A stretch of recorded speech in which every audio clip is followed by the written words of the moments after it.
And we are back. This is Dr. Brenda Miller and welcome, Chambliss, and thank you and welcome for joining a special edition of Good Morning Putnam County. Good Morning Putnam County, where we are reaching local, regional, national. Because of internet and technology, the world is our platform. We're talking about a subject on today that, especially in what we've seen on the news, what we're facing every day when we go on our tablets, our iPads, or television, we are bombarded by what's happening in the news, especially as it relates to murder and suicide. And we just experienced this weekend what happened in Maine. I'm still questioning how something like that happened. Our special guest today from SMA, Nancy Russo and Sandra Jackson. Ladies, welcome to Good Morning Putnam County. Thank you for having us.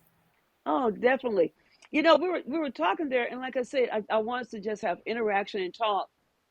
Before we talk about SMA and suicide and murder suicide, I'd like you to introduce yourselves to our audience. Just talk to our audience about who you are and what you do.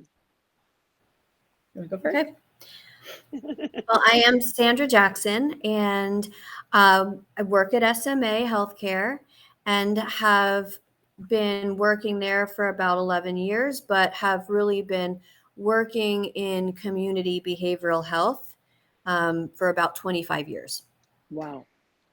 Currently, it's our core responsibility to make sure that programs are running in both St. Johns counties and Putnam counties, and we kind of just oversee the outpatient programs and all kinds of new programs, and especially in Putnam County where it's rural. So we do get some additional programs because of that. Um, I've worked with all age groups in my own history, from children, adolescents, adults, mental health, and substance use. I've worked in school settings. I've also worked in juvenile detention settings and am actually a licensed mental health counselor in the state of Florida, although now primarily my focus every day is more on the administrative side and just helping our staff be able to carry out their day-to-day operations, and really importantly, networking with other community organizations, because there's a lot to be done and we all have to pool our resources, and partnerships are key. Definitely, definitely. Nancy, tell us about you. Yes, my name is Nancy Russo. I am also a licensed mental health counselor. I have been with SMA Healthcare for 7 years, but I'm a little bit older than Sandy, so I've been doing this for about 29, 30 years in all types of settings. My first experience was at a Baker Act receiving facility where, you really saw mental illness at its, worst, where people would come in psychotic or suicidal.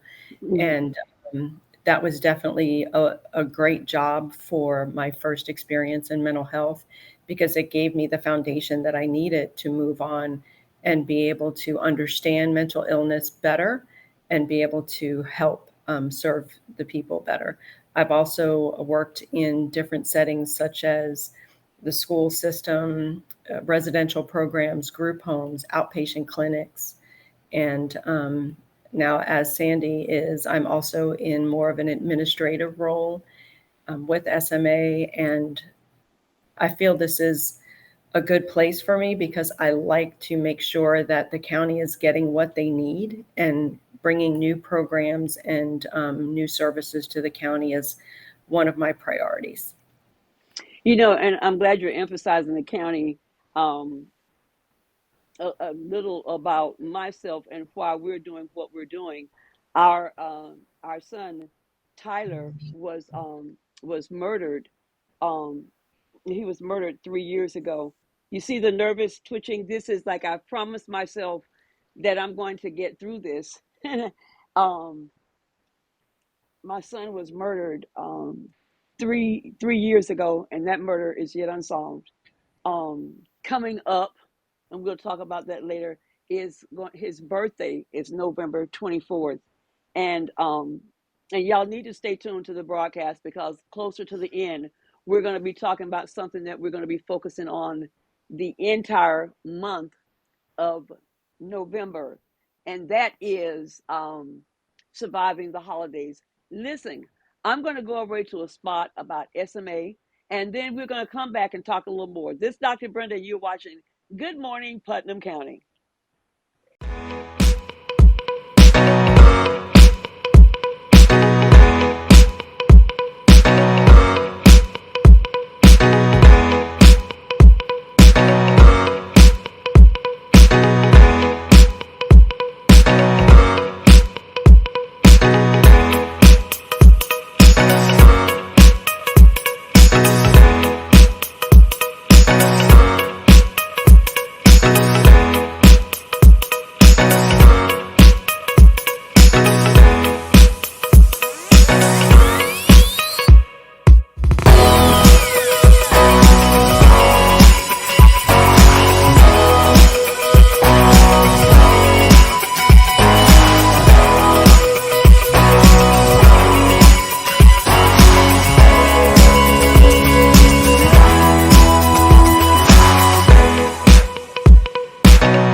And we are back. We're here with Nancy Russo and Sandra Jackson from SMA. You just saw that spot that gave more information about that.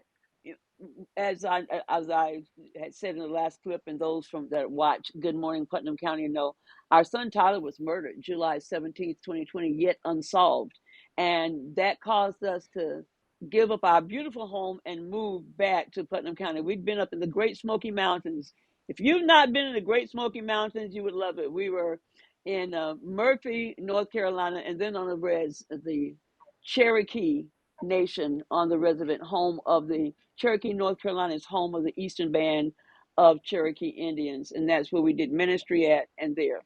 And after he was murdered, we moved back home, and COVID was going on, and then we just needed that, sit down time.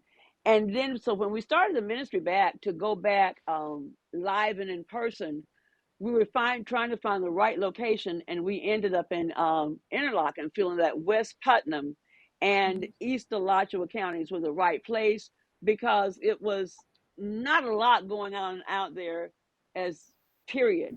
And in the midst of doing that, I realized that this is where Tyler was from.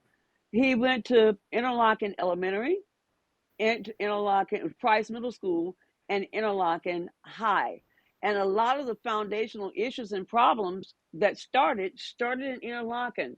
And we watch on the news, and when someone is shot or murdered or suicide, we have all the camera people all over. And then after that dies down, and you go to the next one. But what you don't hear about is how can we prevent it?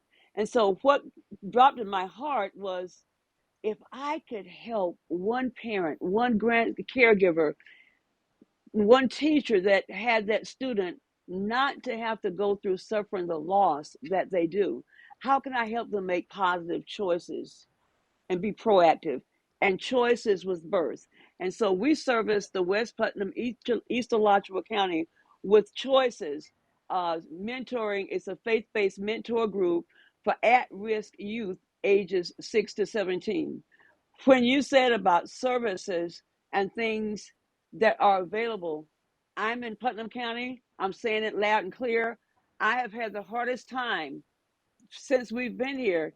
This broadcast is new, but I launched it 2 years ago. But I have had so many problems trying to make contact and find who can we network with. I've got people out here that need things. Where do they go? What do they do? And when I interviewed my daughter Teresia, she came up with numbers that I didn't know to find agencies and things. And that's what we want to do, to be able to help and provide those services. But I want to piggyback on what you said about rural, and especially with our age group is 6 to 17 for choices, but you've got all ages that are watching and doing. When you face and deal with rural counties, especially, how do you handle those people that have a stigma attached to mental health and mental health services? It's difficult. Stigma is something we've been trying to overcome for years. And one of the steps that we're taking to help with that is we are partnering with CCA, which is a coalition alliance, and they're going to be bringing a prevention coalition to Putnam County. And that one of their focuses will be with helping with breaking the stigma, because there are so many people that have a behavioral health issue, whether it's mental health or substance use, and they don't realize that it's okay. And there's a lot of people out there just like them that need help, come for help, people that they would never even assume, people in county commission seats or, Love it. doctors everywhere. What we need to do is have those people that have the illnesses speak up and say, I have it, I've overcome, I'm getting better, and you can too. Wow. Sandy. It's almost like still feels like a taboo subject to talk about your mental health issues, even in my own family. This is what I do for a living. And still, when topics like that come up, people kind of whisper. And it's okay to talk about diabetes or asthma. And I try to say to people, you aren't embarrassed to mention that you have diabetes or high blood pressure and take all these medications. But for some reason, when it comes to somebody who might not be feeling good emotionally, we don't freely talk about it. We don't freely talk about medications. And sometimes people are just uncomfortable around others that are having a bad day. If you see someone walking down the road and maybe they're talking to themselves, or you even just see someone sitting there crying, not everyone's comfortable going up and opening that conversation. And I know Nancy and I, being in this field, we have to have a lot of those uncomfortable conversations with people. Even after we just met them a few minutes, we're asking them personal questions. And it's very obvious to me in my personal life. I meet people, we're at lunch, and I'm just talking about everything. And they're all sitting really stiff looking at me. And I'm like, oh, I forget people aren't comfortable with this. So it's really important that we teach and we talk to everyone about being comfortable and just normalizing the conversation. People normalize sciatica. Well, let's normalize anxiety. It's just something we live with, and it's chronic sometimes. It doesn't go away. So it's like living with this thing that you have to maintain and be aware of all the time. And we just have to start to normalize it and make people know it's okay to have it and to discuss it. And honestly, you're going to feel better probably if you can just get it out there and talk to someone about it and not hold it in and feel like you're the only one and that you're all alone. I was thinking as you were saying that, and one of the things I wanted to ask, I was going to ask it later, but it fits in now. When you were talking about situation and stigmas and things like that, we got clips and segments that we're going to air in this broadcast, what you're on, that deals with African Americans and says that, Black people don't commit suicide, but and that's far from truth. There was a movie series called Soul Food. I don't know if you ever saw Soul Food. And so in the movie Soul Food, there was the elder of the family, and they called him Uncle Pete. They never said he had special issues, that he was mental, psychotic, had mental issues. Uncle Pete just stayed in the room in a row, and black folk, we just pushed him a plate. And in our African American community, everybody got an Uncle Pete. We know him. We didn't talk about him. He was just like, he was the women were special and the uncles were different. We actually, in my own family, we oh, my sister's gonna get me. We had an Uncle Skeet, and his wife left him, and he lost it. And her name was Mayella, and she left him and went up north. Well, being from the area they were in Georgia, the clarity of the word didn't come across. So when they told him, Skeet, Mayella gone, she gone up north. Well, in his mind, he heard that Mayella was gone in the loft. So he would go through the house with the broom, banging on the ceiling, Mayella, you better come out that loft. Nobody thought anything about it. Nobody paid attention, but you didn't discuss it because that don't happen. And in the African American community, anybody watching me that's African American of any age knows that what happens in this house stays in this house.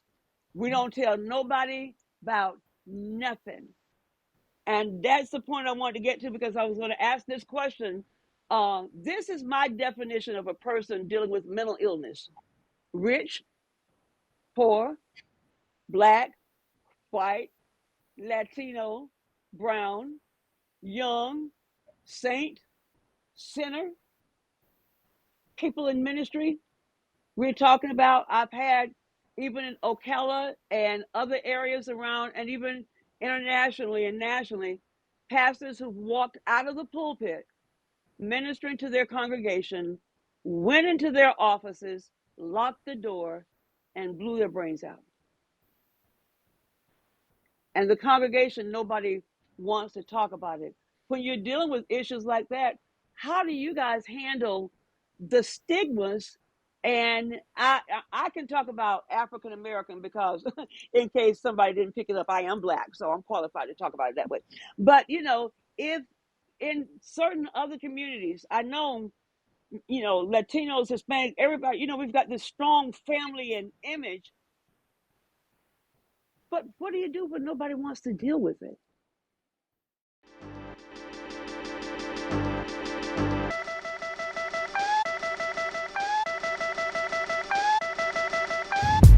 I was born and raised in New Orleans, 77 years old. People like me and my age that are strong know that, hey, there's nothing new under the sun. What is, was, will be again. You understand?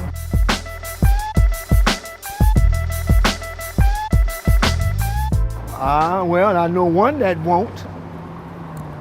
Ain't nothing that serious for me to take me. It ain't happening. Black folk don't commit suicide. It seems somehow a corollary of black folk aren't serial killers, black folk don't do therapy, black folk don't get depressed, right? Which seems to just go to that idea of like, we don't lose our minds and flip out. Black folk don't commit suicide. I was just talking about this. I actually have a personal experience in my family. One of my very close family members, when I was a teenager, had a suicide attempt. The person overdosed on pills. We all went to the hospital. It was very traumatic. It was horrible. And then we came home and we never mentioned it ever again. To this day, never mentioned it, never talked about it. Never got counseling. You don't see it happen as much. So I can agree and disagree. I mean, obviously we had a famous suicide. Don Cornelius was dealing with a lot of health issues. Everyone loved him, and you grew up watching him on TV dancing and just saying, that is one of our people doing really well, doing great things for the community. And so recently when he committed suicide, it was a huge shock. Everyone was like, I thought black people didn't kill themselves. I think the biggest reaction is that, when you're feeling that sad, you're supposed to go to the church, you go to tell somebody. You never actually do it yourself because God told you not to do it. But there was an understanding of, wow, it must have been bad. It must have been really bad for a black person to take their own life. They said my first cousin suicide, but nobody that's seen him when he did it. I know some black people who committed suicide. It was a girl. She got ridiculed in school because she was smart, basically. And I guess she just couldn't handle it, so she took her own life. I put it this way. Black folks who've been to the service, they likely do suicide. Come back home and the government do what? They step on you. And they kind of fall off, and that's what would happen. Well, here lately, we are committing suicide more than we used to years ago. There's so much of, I say it like this, we always were under stress, but now it's a different type of stress. When Katrina hit in '05, so it uprooted us. When you look at the suicide rates, it is white men followed by black men, followed by white women, followed by the trend line for black women is so low that you could easily miss them on the chart. Like it's extraordinarily low. One way to read it, and I'm not sure if it's true, but one way is that black women are literally so committed to being the mule of the world. Like there's such a requirement for us to stay and be present for everybody else. And it feels to me like part of the kind of overtly self-sacrificial ways in which black women behave. There's so many other ways that black people kill themselves. It's maybe not something as simple as sitting in a room and putting a gun to their head, but when you drink yourself. Hello, I'm Colonel Joseph Wells, the Chief Deputy at the Putnam County Sheriff's Office. The most important aspect, in my opinion, of the services that SMA Healthcare provides is dealing with folks in mental health crisis. Obviously, in the law enforcement field, that is one of the things that we are forced to deal with day in and day out, and certainly the thing that presents the biggest challenges for us, both in the law enforcement and corrections field. So all of the mental health services that we're able to provide in cooperation with SMA certainly do a lot to reduce recidivism and repeat offenders, and certainly does a lot to help us service those families that have folks in mental health crisis.